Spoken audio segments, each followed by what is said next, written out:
Hindi magandang balita. Alam niyo kung bakit? At tinisting ko na. May power naman siya. Ayan, pinatugtog ko na. Wala pang 1 minuto. Hindi maganda resulta. Umiinit ito. Umiinit yung capacitor na hindi maganda yan para sa akin. Alanganin na naman nito. Hindi tatagal itong 100 volts na naman kinabit natin.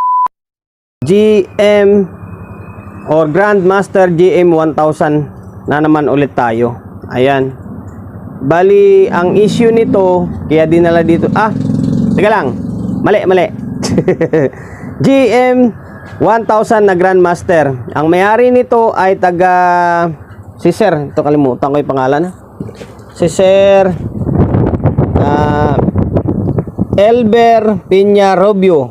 Yan, Kiko Camarin. Ayan, taga Camarin ito. Isa sa mga masugid na taga-subaybay, follower, subscriber, and then customer na rin syempre. Ayan, kaya dinala to dito sa atin dahil ang issue ito, nabuntit na naman yung capacitor. Sa totoo lang guys, napapansin or marami na akong nagawa na ito lagi yung issue ng Grandmaster. Yung lumulobo yung capacitor, lumulobo. Sa totoo lang, yung 100 volts na capacitor against sa supply kasi nito 70 alanganin siya para wala siyang wala na siyang ganong headroom. Kaya kapag ginamit mo pang base ito, mabilis siya mabuntit. Buntit 4 Ito, tingnan nyo, kung mapapansin nyo, nakaumbok na siya Nabuntit siya. Ayan, dapat talaga dito siguro mas maigi kung 8 siya. Kasi isi-series parallel mo, dapat 16 nga dapat Alanganin talaga siya. O di kaya 125 volts na 10,000 microfarad. 125 sana. Ayan. Bali, ito yung mission natin for today's video. Pinapapalitan lang naman to sa atin. Wala naman tayo ibang gagawin kundi papalitan lang yung capacitor. Kung ano yung value, yun lang din ipapalit natin. Yun lang din naman kasi usapan Pinapapalitan lang sa atin ng filter capacitor. Ito na, narektahan na tayo. Mabilis ang video lang naman ito.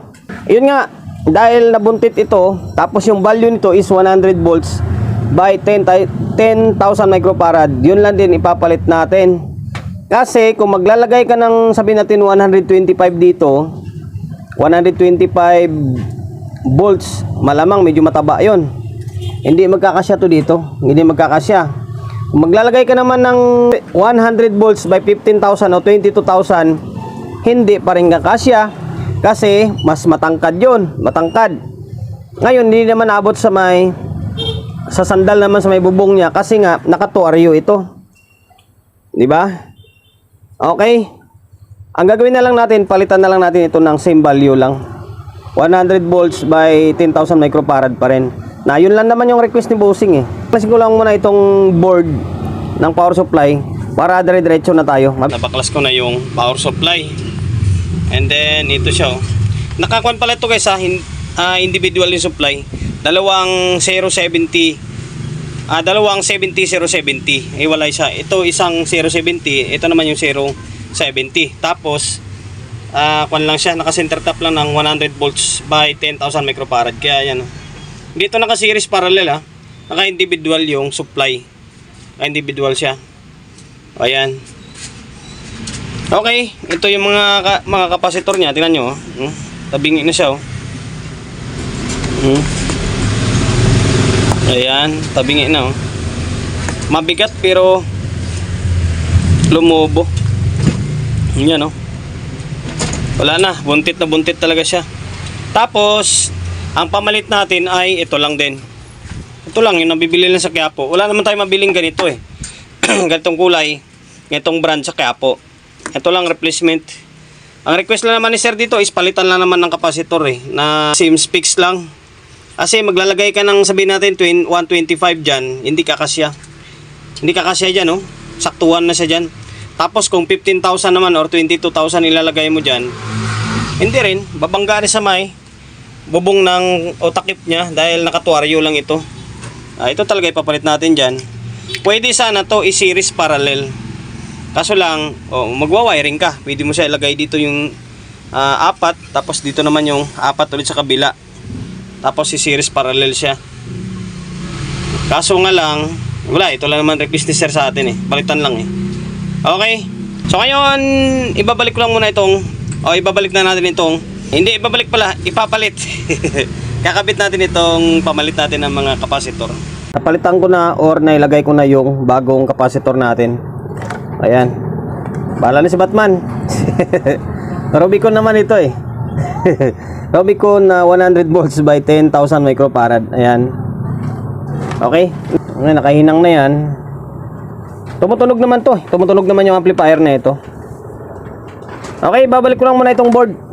And then, testing natin kung puputok siya. Hindi magandang balita. Alam niyo kung bakit? At tinisting ko na. May power naman siya. Ayan, pinatugtog ko na. Wala pang 1 minuto. Hindi maganda. Resulta. Umiinit ito. Umiinit yung kapasitor na hindi maganda yan para sa akin. Alanganin na naman nito. Hindi tatagal itong 100 volts na naman kinabit natin. Masisira na yung pangalan natin ito. Medyo yan, umiinit siya ng konti. Pinatugtog ko na. Mga 1 minuto lang. Pinapakaramdaman ko rito. Umiinit siya. Umiinit na hindi pwede ito.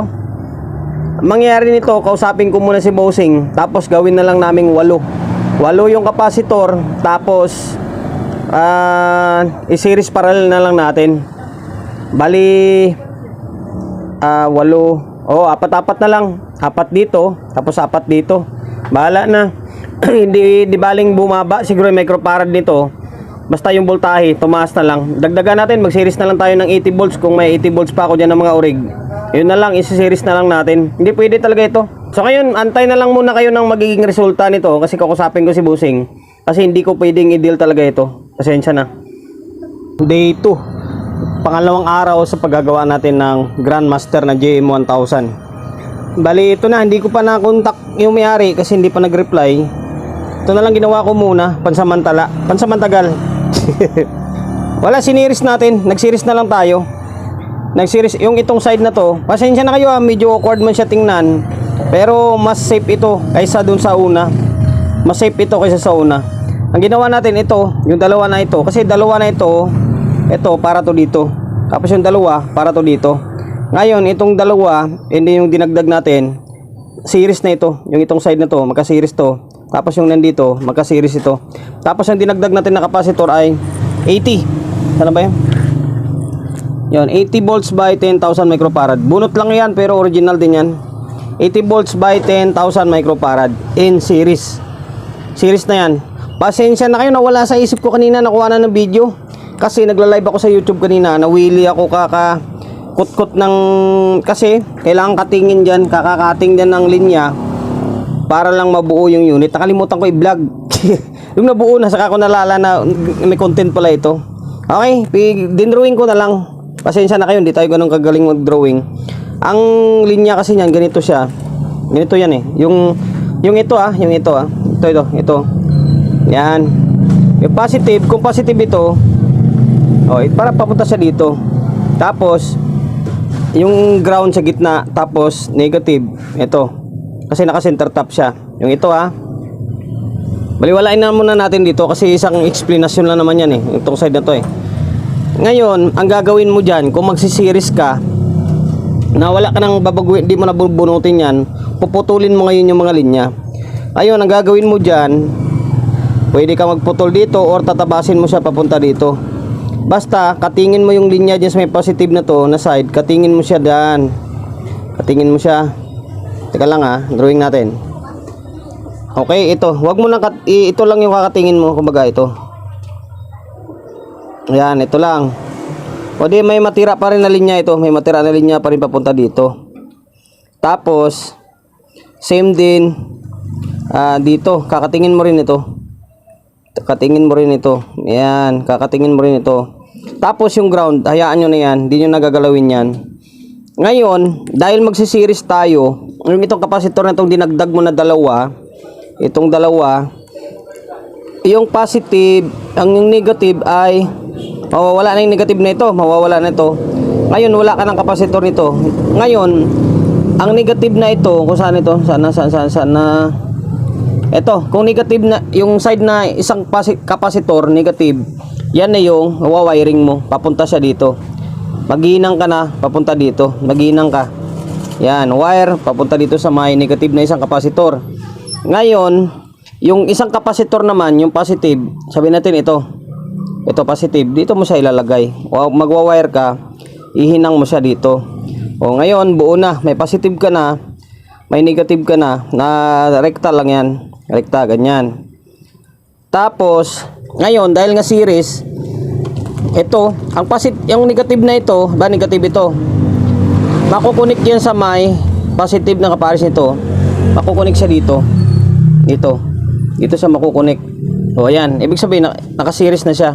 Yung ito kadugtong na dito sa may positive. Tapos ito na yung magiging negative. Tapos sa may kabilang side naman ulit. Ito positive ito, magiging mag-wire ka papunta dito sa may negative papunta rito. Ayan. Negative papunta rito ha. Tapos ito yung positive niya. Connection na yan. May connection na siya. Ngayon, take note ha. Kasi ang linya rito, una nga nagkamali rin ako eh. Yung linya rito is taas baba. Kasi naka double sided yan. Double check nyo. Kung may linya sa taas, putulin nyo rin. Kung ano yung pagputol nyo sa ilalim, ganun din yung gagawin nyo sa may baba. Kakatingin nyo ito. And then kakatingin nyo ito. Yan. Kakatingin nyo yan. Tapos ito, may linya na to. Ngayon, positive na kapasitor papunta rito. Tapos itong negative naman ay papunta naman to dito. Ito. Tapos ang negative na side nito, ito. Yung negative na to, ngayon mapupunta naman siya dito sa may positive ng itong kapasitor na to. Okay? Tapos yung positive na ito dito, mapupunta naman siya sa may negative na ito. Yan. Same lang din ang proseso dito sa may kabilang side. Same lang din yan kasi isa lang naman linya eh. Ganun lang din naman connection ito eh. Ngayon na dahil nag-series tayo, imbes na 10,000 microfarad dito, magiging 5,000 na lang ito. Medyo pagdating sa base nito, medyo mabibitin ng konti. Konti lang din naman. Ngayon, mag-usap na lang kami ni sir dito. Kasi nga, budget ang pinag-usapan dito. Kasi pag magdagdag tayo ng kapasitor, automatic yung budget magdadagdag din. Di ba? Dadagdag din tayo niyan. Ngayon, antayin ko na lang ang desisyon ni sir dito. Kapag pumayag siya ng ganitong system lang, okay na, deal na ito. Pero kapag sabihin niya na sige dagdagan natin, magdadagdag pa tayo ng bali ito magiging 10,000 itong magkasama. Magdagdag pa tayo ng 8 ulit. 8 capacitor pa ulit na 80, kahit 80 volts na lang din na 10,000 microfarad.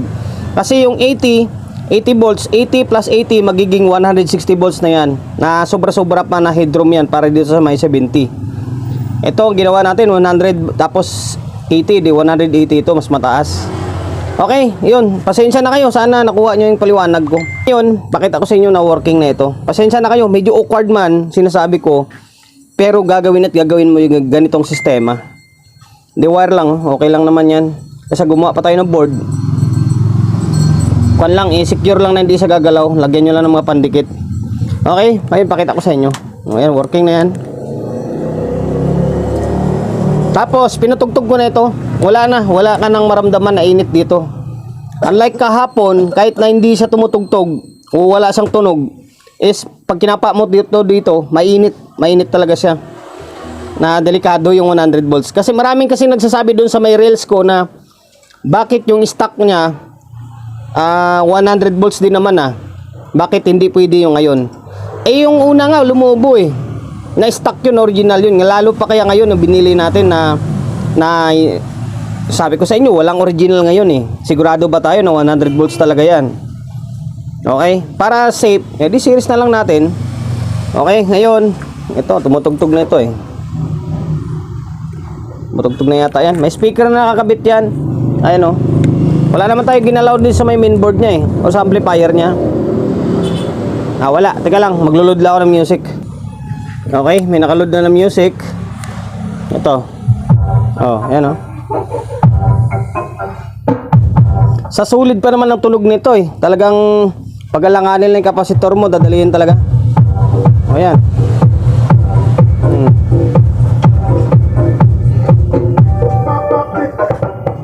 Wala ka init-init yan, no? Wala ka maramdamang init. O, yan na. Okay na. Hanggang dito na lang yung vlog natin. Inuulit ko, pasensya na talaga. Nakalimutan ko talaga kuhaan ng kanina. Kasi naka-live kasi ako sa YouTube kanina, kaya nawili ako. Okay, basta yung diniscuss ko kanina tungkol dito, gayahin nyo lang yon, makukuha at makukuha nyo. Ayan, waiting tayo sa go signalizer nito. Sa ngayon, ito lang muna. Kapag sinabi niyang dagdagan ng 8 pa, edi saka tayo magdagdag ng 8. Ayun, promotion bago tayo magtapos, siyempre shop natin always on Laguna 24/7. Sa mga gustong magpa-prepare along sa Uyo, Quezon City, number 61 Don Julio Gregorio Street sa Uyo Road sa Uyo, Quezon City. Social media pages natin, so mga hindi pa nakapag-follow, paki-follow, and then siyempre paki-share ng video natin sa my Facebook, YouTube channel. So hindi pa nakapag-subscribe, paki-subscribe, like, share, and then siyempre paki-hit ng bell button sa gilid para updated ka sa mga susunod na video na i-upload ko. Ingat, God bless, and then peace atin lahat.